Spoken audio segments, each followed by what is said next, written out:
Olá a todos, eu sou a Ludmila Camparoto, agrometeorologista da Rural Clima. Ao meu lado está a Bruna, que é meteorologista aqui da Rural Clima. E na última quinta-feira, né, Bruna, nós tivemos uma atualização importante da NOAA, né? A gente vinha esperando essa notícia se nós estaríamos ou não oficialmente sob o efeito de uma laninha, mesmo com o clima já estando respondendo, né, a uma condição de laninha em alguns momentos, mas oficialmente tivemos a notícia aí de que estamos sob efeito de uma laninha, certo, Bruna? Exato, Lud. A gente estava ensaiando aí desde setembro praticamente, né? Esperando uma confirmação da NOAA, mas a água do Oceano Pacífico e a atmosfera não estava respondendo a esse sinal. Então a gente foi durante toda a primavera, né, e até o comecinho agora de dezembro, com uma condição de neutralidade, sem mudanças nenhuma. Mas a partir de meados de dezembro, a gente começou a observar que os padrões começaram a se encaixar. A gente vai vendo no guia A gente viu um resfriamento das águas na região. Exato. Onde se forma, né? Se a gente olhar a imagem, esse GIF, na verdade, nessa ilustração aí das águas, a gente observa, né, essa animação, realmente, observando aí essa tendência de resfriamento das águas da região central, né, Bruna? Exato, a gente vê que principalmente ali meados de dezembro, a gente teve na região central ali uma condição para um maior resfriamento. E esse resfriamento acabou passando para a atmosfera e a atmosfera começou a responder. Então, ali final de dezembro, a gente já começou a ter alguns sinais da presença da laninha. Mas como a gente depende muito dos centros americanos para fazer essa confirmação ou não da presença da laninha, então a gente teve que aguardar até a última quinta-feira para a gente ter de fato, estamos em laninha.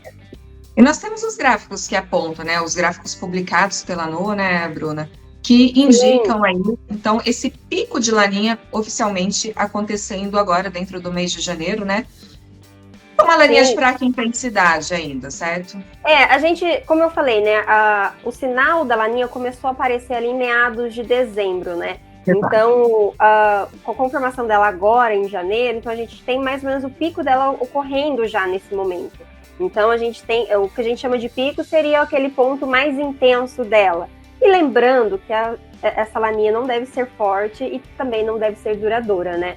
A gente vê no gráfico do lado ali uma tendência, né? Um gráfico de probabilidade de condições de neutralidade, laninha ou El Niño, né? Então, a gente vê pelas barras em azul que a condição de laninha é muito mais favorável para acontecer nesses próximos 3 meses, que deve ser ali entre janeiro, fevereiro, março, principalmente. A partir de abril, as condições já começam a mudar um pouco, com uma tendência para voltar para a neutralidade, como a gente vê nas barras em cinza, né? Então, ele não deve ser um fenômeno duradouro, né? Pelo menos nesse primeiro semestre de 2025, ele deve vir fraco e de rápida intensidade, né? E você comentou do abril, né, Bruna? A gente saindo dessa tendência de laninha com clima neutro. É um mês perigoso, né? Que a gente precisa ficar de olho, olhar com muita atenção, porque muitos produtores ficam de olho no abril, né, para saber sobre as condições de chuvas, se elas se estendem ou não, né, pensando principalmente na segunda safra. Mas falando ainda dessa condição de laninha agora, Bruna, o que a gente pode esperar, né? Se a gente observar o mapa seguinte, a gente vai observar as tendências para o mês de janeiro, né? Então, a gente ainda observa muito essa influência dessa condição da laninha nesta primeira quinzena de janeiro, né, Bruna? Com essa condição meio clássica, que são chuvas mais intensas no norte e menos chuvas no sul, né? Sim. Como eu falei, em dezembro ela começou já a aparecer das caras ali, né? Então isso já foi gerando um impacto para essa primeira quinzena de janeiro, né? Principalmente, eu posso estender até um pouco mais a primeira quinzena, vamos jogar até mais 20 de janeiro ali, uma condição bastante seca para todo o centro-sul, que é bem, vamos dizer assim, típico de laninha, não é uma condição extremamente intensa, né? Apesar de a gente tá observando também com condições de Atlântico, né, Bruna, que influenciam isso é importante a gente mencionar. Exatamente. Também. É importante até falar, né, que pelo fenômeno laninha não ser ali de forte intensidade, ele ser mais fraco, outros fatores também podem influenciar condições de chuvas ou não em algumas regiões, né? No caso da região sul, por mais que a gente ainda está em condição de laninha ali, né, nos próximas próximas semanas, enfim, as chuvas devem retornar ali para o sul, mas devido a outros fatores, né? Então, mas na média a gente vai ter poucas chuvas ali durante o mês de janeiro, né? Eu acho que é importante a gente citar, né, que durante essa próxima semana, agora a gente vai observar uma descida desses corredores de umidade que estão sobre a região mais centro-norte, vai descendo, vai trazendo chuvas mais para o sudeste e chegando novamente na região sul. A gente tem por volta ali do dia 8 ao dia 20 a entrada de uma frente fria que deve, né, provocar chuvas no norte da Argentina, Rio Grande do Sul, né, e novamente as chuvas acontecendo. Mas elas podem acontecer de maneira muito rápida, né, Bruna? Ainda durante essa segunda... né? Exatamente. E para o mês de fevereiro, né? O que a gente observa com essa tendência? Acho que é algo muito semelhante do que a gente vinha comentando aí com vocês, né? Então, a gente observa no próximo mapa que os corredores de umidade, eles se mantêm sobre a faixa mais central do Brasil. Então, é um ponto de atenção, Bruna, para o pessoal que vai realizar colheitas, né? Para os produtores que irão realizar colheitas. Porque apesar de ter algumas brechas e a gente vê essa condição de chuvas mais espalhadas dentro do Brasil, sempre tem uma condição de mais chuvas nessa faixa central. Então, vai ter algumas brechas? Vai. Sim. Mas tem muita chuva também, né? E aonde que chama atenção, né, Bruna? Não, por exemplo, você falou das brechas, a gente deve ter, mas não serão prolongadas, né? Exato, exatamente. E uma coisa que chama atenção é o sul. É o sul, exatamente, porque volta a ter algumas condições para chuvas. Não vai ser um exagero de chuva, tá? Mas já é uma condição ligeiramente melhor do que foi, né? O que está sendo, na verdade, o mês de janeiro, né? Mas a gente ainda tem que levantar um alerta, uma atenção um pouco maior para as áreas mais ao sul do Rio Grande do Sul e até mesmo da Argentina, né? A gente tem ali uma condição ainda para poucas chuvas ao longo do mês de fevereiro. Ou chuvas passando muito rápido, né? Exatamente, né? Passa muito rápido, provoca chuva de um dia e já vai embora, né? Isso. E as áreas mais marginais também, que a gente sempre comentou, né?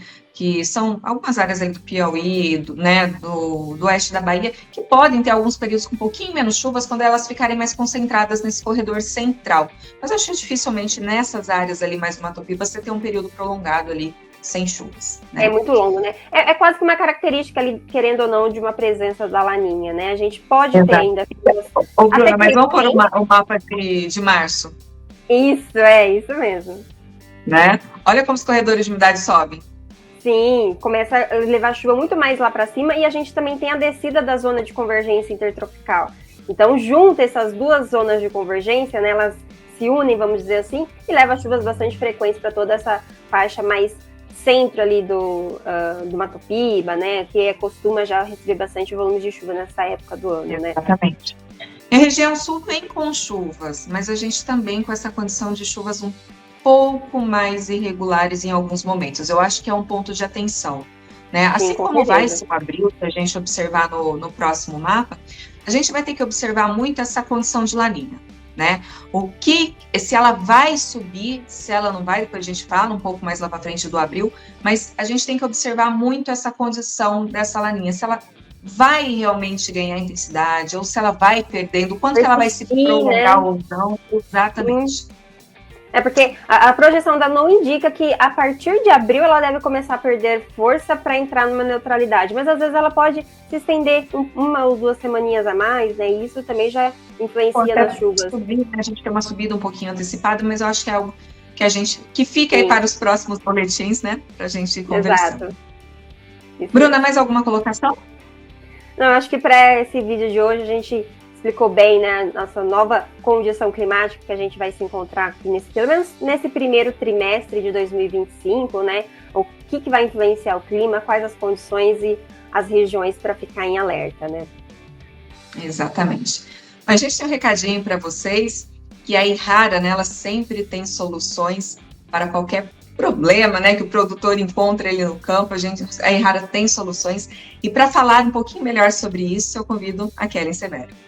Se você ainda não conhece Zeus, chegou a hora de elevar a produtividade da soja com uma proteção nunca antes vista. Zeus é o inseticida Errara que oferece um elevado controle para percevejos, mosca branca, lagarta das vagens e tripes. Testado e aprovado pelos produtores, Zeus tem rápido efeito de choque contra os insetos, agindo de forma sistêmica, por contato e ingestão e com efeito translaminar, o que confere uma proteção completa para a lavoura.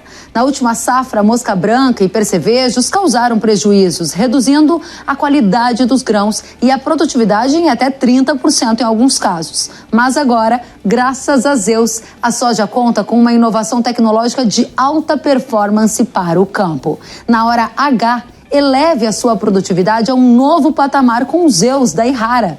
Visite yara.com.br ou aponte a sua câmera para o QR Code na tela e descubra agora a melhor proteção contra os insetos da soja. Obrigada, Kellen. Obrigada, Bruna. E até a próxima, pessoal. Obrigada. Até mais. Tchau, tchau.